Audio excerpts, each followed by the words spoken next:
Nessus looks like a cozy little pixel game. But after 4 hours playing this solo, I realized this game is secretly built for a very specific type of player. So today, I'm playing video game matchmaker, and we're answering one question. Is Nessus your perfect match or your worst nightmare?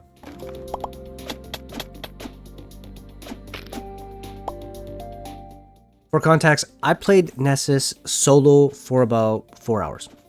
No co-op, no multiplayer, just surviving on my own, exploring, crafting, and trying to progress in the game. If you've never seen Nessus before, just imagine this. Minecraft meets Terraria with Stardew Valley in a top-down pixel world. Sounds good, right? Let's find out who this game really is for and who should absolutely avoid it.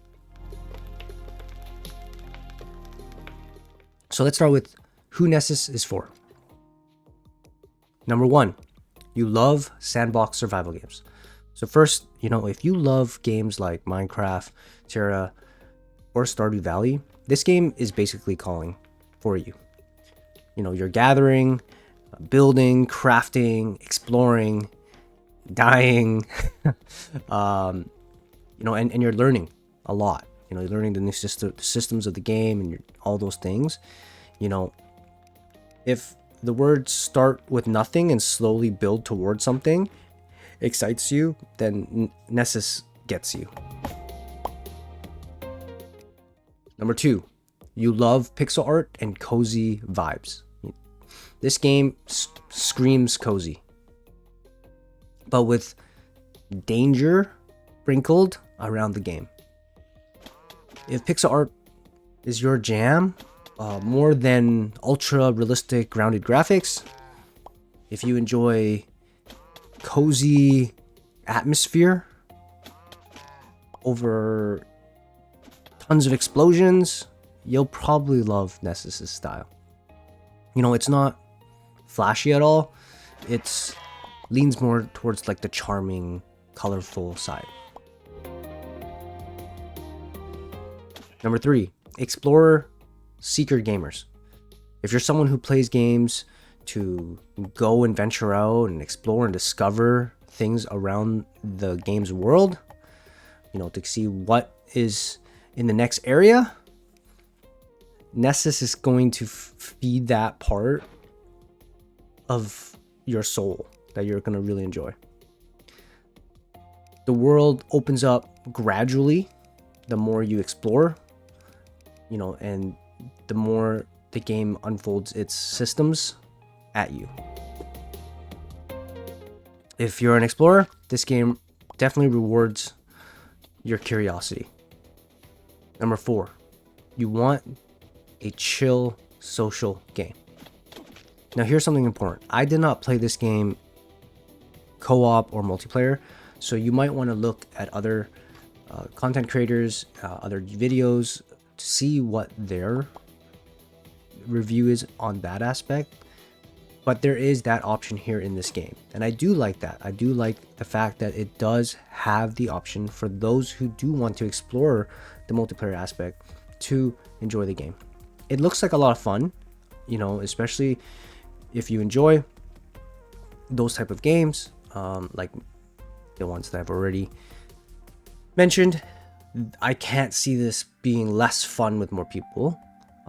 So yeah, I think that the fact that it has the option to be a social game is great. Number 5, systematics. This is good. This is your playground. If you love systems, you love crafting trees, tons of different workstations, managing villagers, upgrading gear in your village, this has all of those things and more. I'm just scratching the surface. Playing only 4 hours, I'm really only scratching the surface. This game has quite complex system. System addicts are really going to love this. You're not just playing a game, you're running this tiny little economy within your village, managing the resources. Yeah, if that's your thing, then this game has that here.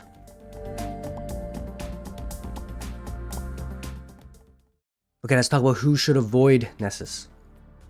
Let's get the two extremely obvious ones out of the way. If you're looking for a competitive PvP game, you know, with ranked matches, leaderboards, sweat, like this isn't it, right? Like turn around, walk the other way, right?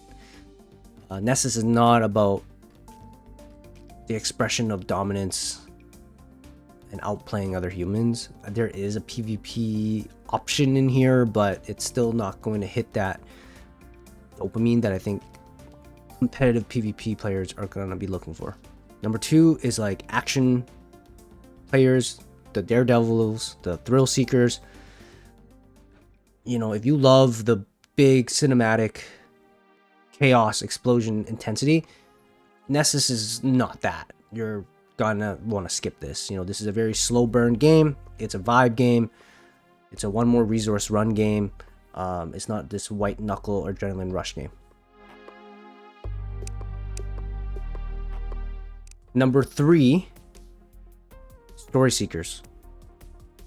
Now this one's like tricky for me, you know, because there is a story, but you know, there's no voice acting, there's no tight narrative. At least I didn't get far enough to even feel that. So, you know, if you're looking for that, this isn't that. Necesse, you know, tells its story through systems and progressions, not like cutscenes.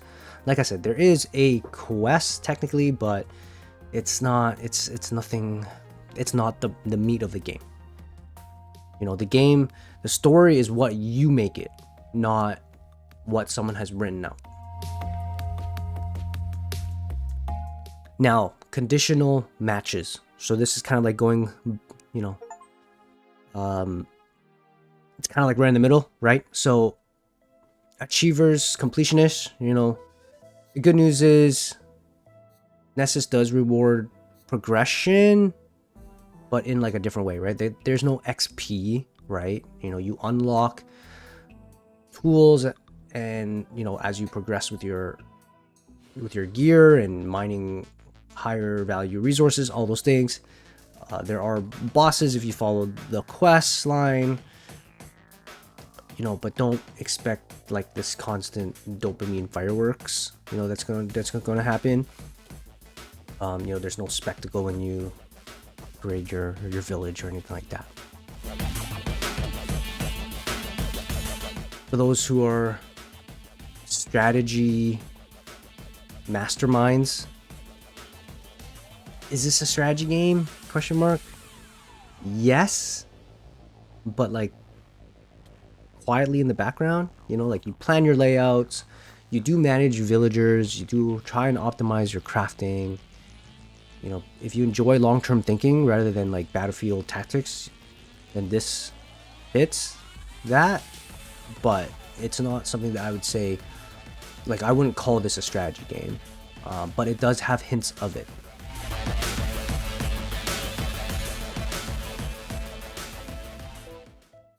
So final verdict. Who is Necesse really for? This game is for explorers, crafters, cozy gamers, systematics, co-op adventurers. It is not for PvP players, adrenaline junkies, story first gamers.